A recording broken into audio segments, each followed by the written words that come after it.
We say in Hawaii, aloha. Aloha. There's a few of you have been to Aloha before. It's, many people come and visit Hawaii, but those of us who are from Hawaii truly understand the meaning of aloha. And I have seen within the last few days and the last few months how the Jaycees embody the spirit of aloha in action. Because for us, aloha is more than just hello and goodbye, but it also embodies respect, compassion, love, and service. And that's what I've seen here in the short time that I've been here, got in yesterday, and what inspires me so much to be here amongst all of you who, whether you know it or not, are embodying this value of aloha in action. I was raised with a strong ideal of service from my parents. I'm the fourth of 5 kids, and my parents taught us from a young age that no matter what we decide to do in our lives, that true reward, true happiness, and true success really lies in making a positive impact on other people's lives, and it lies in serving others and putting others before yourself. I've tried to keep that goal and that focus throughout my life and throughout the different decisions I've made in my life, and have never been led astray. We're facing very challenging times now in our country and in communities in every state. We see corruption and greed in corporate America that is really fueling the downward spiral that we've seen in our country in the last few years.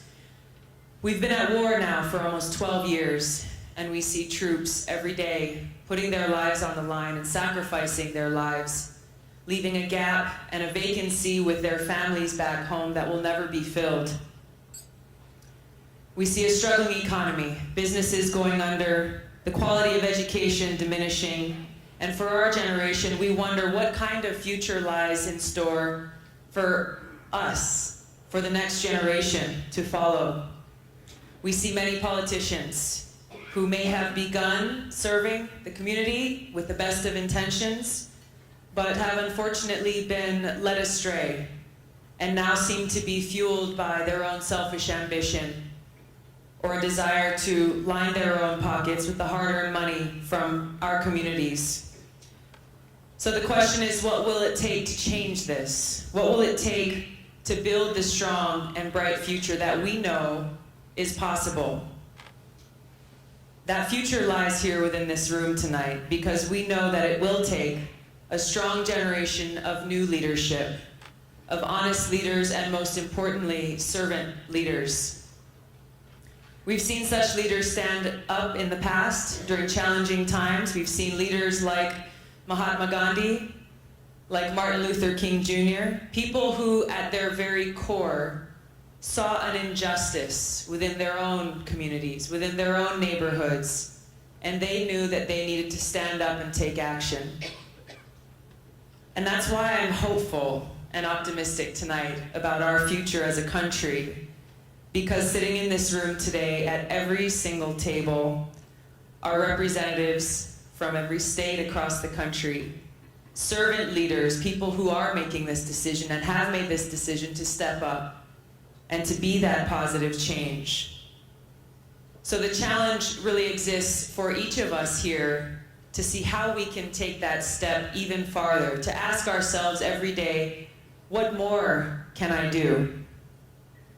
So whether we are in elected office, whether we are in high finance, whether we are an attorney or a cashier at the supermarket, each of us has this ability through our own lives to step up and serve as an example, to influence others to do the same.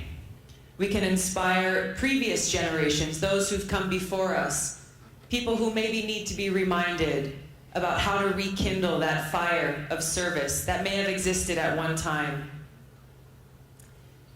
To overcome the challenges that we face will take a strong generation of new leadership, a generation of leadership that embodies the power of people and the voices of people and the hearts of people. It will take a recognition that It's not about each of us as individuals, but it's about all of us joining together and affecting change in any way possible in every day of our lives.